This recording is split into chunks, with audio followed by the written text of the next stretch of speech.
Une étude de l'Institut national de la santé publique démontre que l'obésité augmente considérablement au Québec. À ce point, Harold, parce qu'on a mesuré quand même le tour de taille des Québécois de 18 à 74 ans entre 1990 et 2013.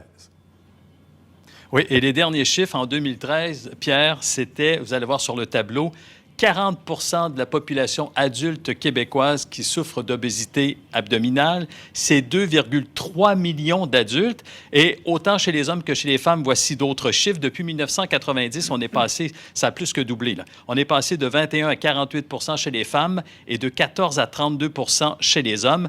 À mes côtés, Dr Julie Saint-Pierre, pédiatre. On est dans votre clinique sur l'obésité. Tout d'abord, obésité abdominale. D'habitude, on parle d'obésité. C'est quoi obésité abdominale? En fait, l'obésité abdominale, c'est celle qui fait mal, c'est celle qu'on craint, qui est associée avec des complications au niveau cardiovasculaire ou même à risque de diabète de type 2.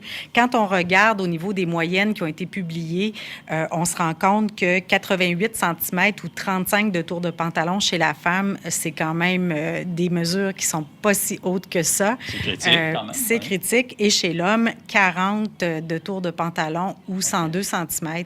Donc, c'est mieux que l'indice de masse corporelle ou est-ce que parfois, cette mesure-là, chez les gens qui sont plus musclés, c'est une mauvaise mesure. Ouais. Donc, on préfère depuis des années, c'est un combat dont on a les meilleurs experts ici au Québec pour avoir une meilleure mesure clinique.